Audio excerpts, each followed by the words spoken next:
आज हम जिस नए विषय को लेकर चल रहे हैं उसका नाम है अलंकार।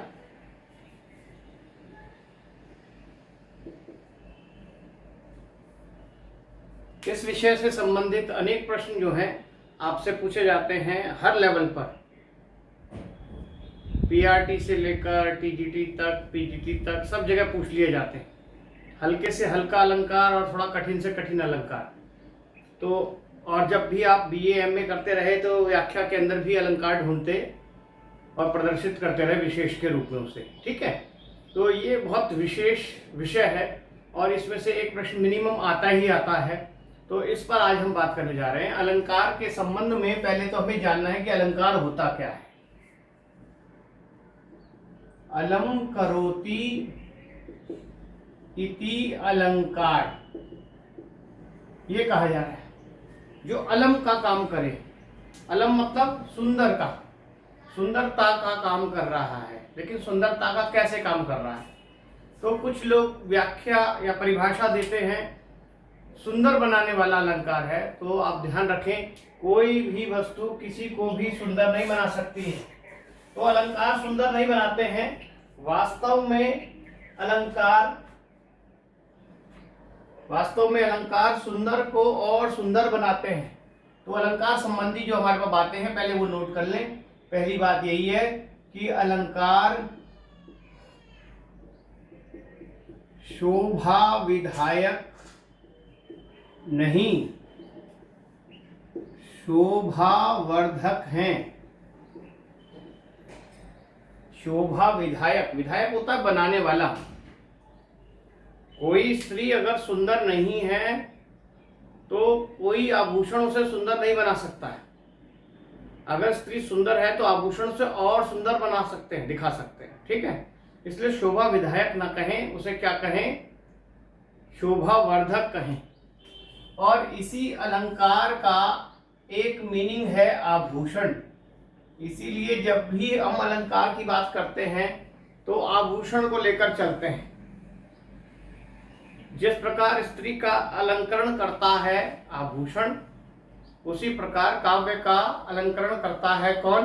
अलंकार, जिसकी हम बात करने जा रहे हैं। तो स्त्री भी सुशोभित होती है अलंकार से और काव्य भी सुशोभित होता है। तो अलंकार शोभावर्धक है, ना कि शोभा विधायक है। दूसरी बात, अलंकार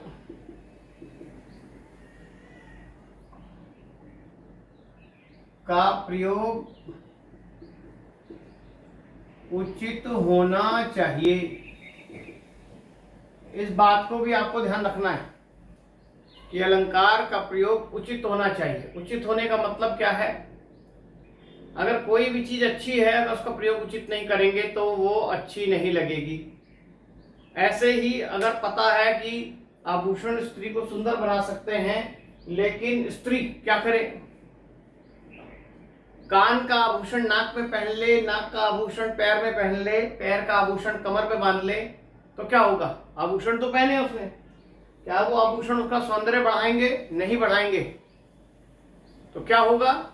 वो उसको और विभत्स या हास्य का कारण बना देंगे। इसलिए प्रयोग तो हो, लेकिन कैसा हो? उचित प्रयोग होना चाहिए। ये भी ध्यान रखना है, अलंकारों का प्रयोग उचित होना चाहिए। उसके बाद और आगे की बात करें तो अलंकार का काम क्या है? सोचें और बताएं अलंकार क्या करता है।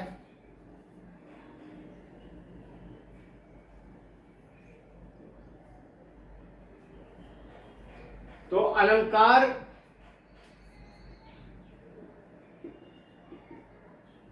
का उचित प्रयोग तो हो, उसके साथ साथ अलंकार का एक निश्चित मात्रा में प्रयोग हो, ये भी जरूरी है। अगर आप ये सोचें कि अलंकार जो है वह अलंकार सुंदर बना रहा है, आपको आभूषण सुंदर बना रहा है, तो आप कोई स्त्री घर के सारे आभूषण पहन ले कि वो बहुत ज़्यादा सुंदर लगेगी तो वो सुंदर नहीं लगेगी, तो भी वो हास्य का कारण बन जाएगी। यानी एक मात्रा में उसका प्रयोग होना चाहिए, या यूं कहें अलंकार का अतिशय प्रयोग घातक है, ये कह लें। अलंकार का अतिशय प्रयोग घातक है, यानी आभूषण तब सुंदर लगेंगे, उसके सौंदर्य को और बढ़ाएंगे जब एक निश्चित मात्रा में हो, सही स्थान पर उसका प्रयोग हो, और वो स्त्री भी सुंदर होनी चाहिए, तभी इसका सौंदर्य को बढ़ाएगा। उसके बाद अलंकार प्राणहीन में व्यर्थ है।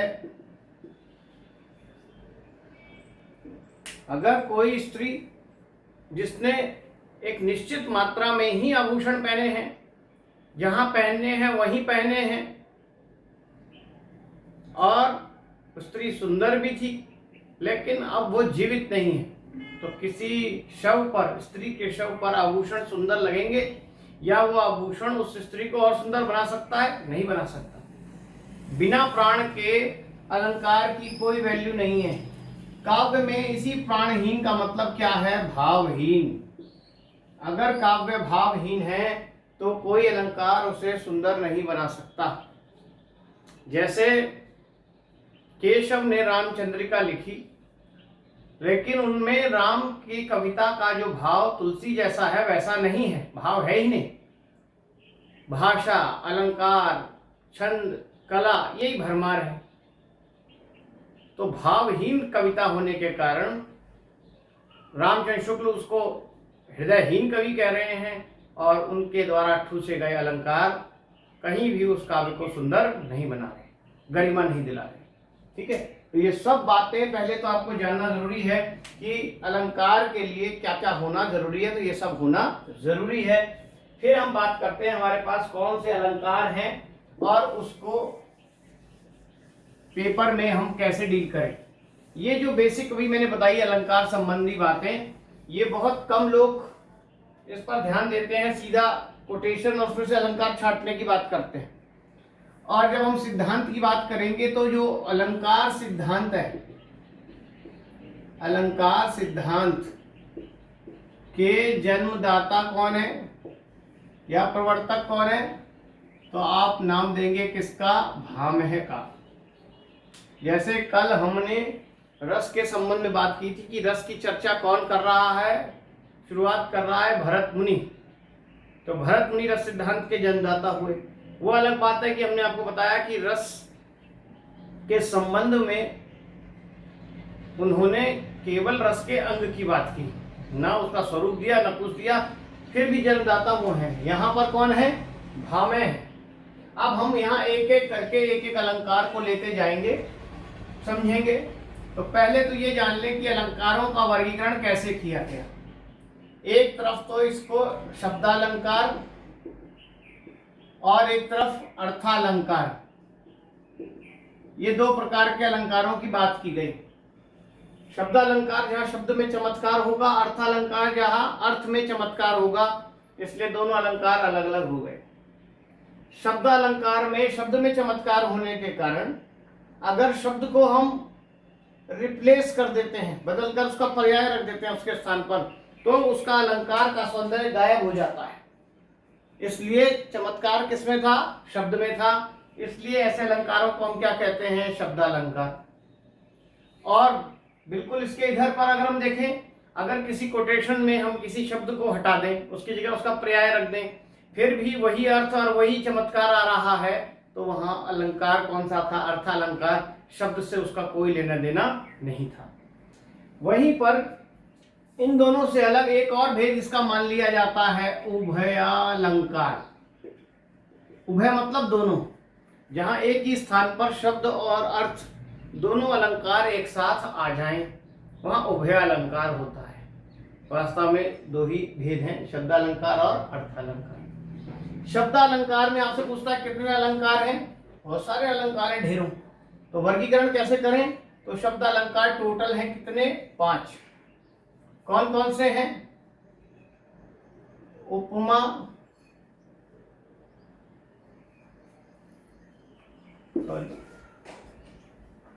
अनुप्रास, पुनरुक्ति, प्रकाश,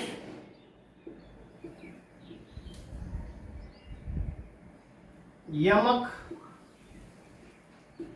श्लेष और वक्रोक्ति।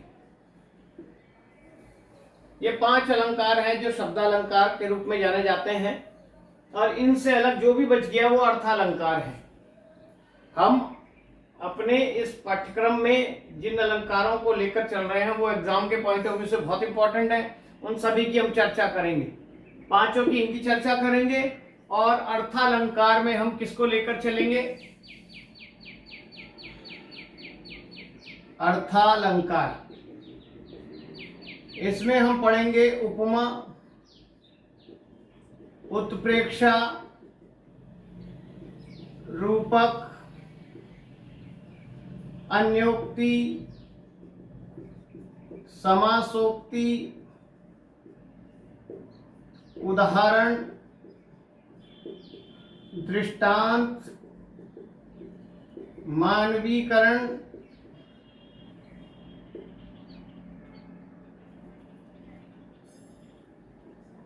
विभावना, विशेषोक्ति, भ्रम,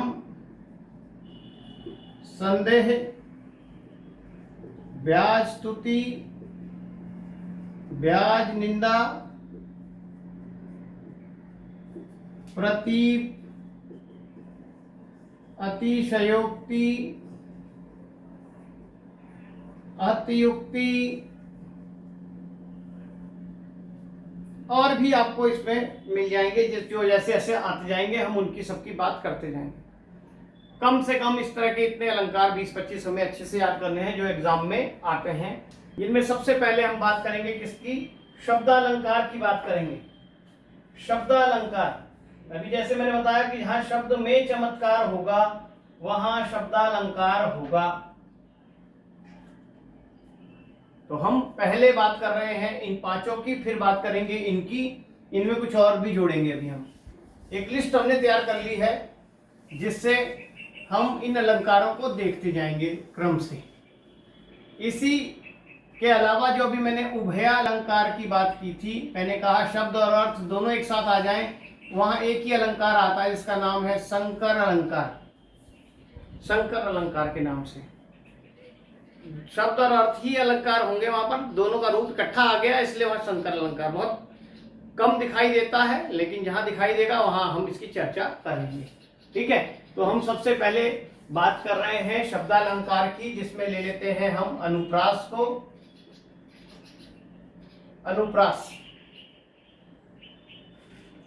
अनुप्रास का मीनिंग क्या है? अनु प्लस प्रास। अनु मतलब बाद में, और प्रास मतलब प्रसारित होना, बाद में प्रसारित होना, यानी एक जो चीज थी बाद में प्रसारित हो जाए, आ जाए। तो किताबी भाषा की बात करें तो जहां एक वर्ण की क्रमशः आवृत्ति हो वहां पर क्या होगा?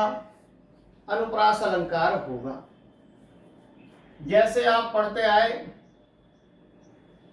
चारु चंद्र की चंचल किरणें खेल रही हैं जल थल में। ठीक है, तो आप इसमें क्या देख रहे हैं? च की एक वर्ण है च, उसकी आवृत्ति हो रही है, रिपीटिशन हो रहा है, इसलिए यहां अनुप्रास अलंकार है। लेकिन ध्यान रखें, अनुप्रास अलंकार सिर्फ यहां नहीं है, अनुप्रास अलंकार यहां भी है, ल की भी आवृत्ति हो रही है। तो कुछ लोगों को अभी ये नहीं पता है कि अनुप्रास में पहले अल्फाबेट की आवृत्ति होना जरूरी नहीं है, वो मिडिल का भी अल्फाबेट रिपीट हो सकता है अगले वर्ड में, या आखिरी वाला अल्फाबेट भी रिपीट हो सकता है। इसलिए मैंने परिभाषा में कहीं लिखा कि जहां किसी शब्द का पहला वर्ण नहीं लिखा मैंने, एक वर्ण की आवृत्ति लिखी है, चाहे वो पहला हो, चाहे मध्य का हो और चाहे वो अंत का हो, उसकी हम बात करेंगे। क्लियर है यहां तक? अब आइए बात करें। कुछ लोग ये रट कर गए हुए हैं कि ये कोटेशन तो मेरी रटी पड़ी है, अनुप्रास से है, लेकिन एग्जामिनर थोड़ा सा उसमें फेरबदल कर देता है, यह जानने के लिए कि आपने इसे रटा है कि समझा है। कैसे बदल सकता है, थोड़ा सा बदलाव कैसे कर सकता है? यही कोटेशन दे दे और बोले कि बताइए इसमें अनुप्रास अलंकार कहाँ है, पहले ही बता के भेज रहा है आपको इसमें अनुप्रास अलंकार है, लेकिन समझने के लिए दे रहा है, बताइए कहां पर है। चारु चंद्र में है, कि चारु चंद्र की चंचल में है,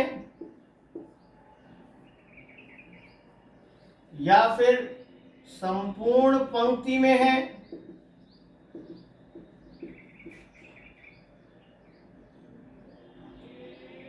या कहीं नहीं है।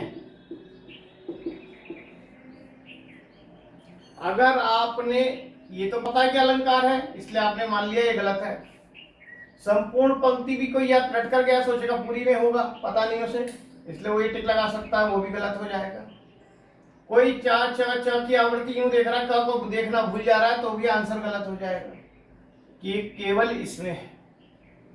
ठीक, ऐसे 4 ऑप्शन और दे सकता है, बताइए कहां पर अनुप्रास अलंकार है इस पंक्ति में। तो ऑप्शन में दे सकता है चारु चंद्र, जल थल, चारु चंद्र की चंचल और चारु चंद्र जल थल। अब क्या करेंगे?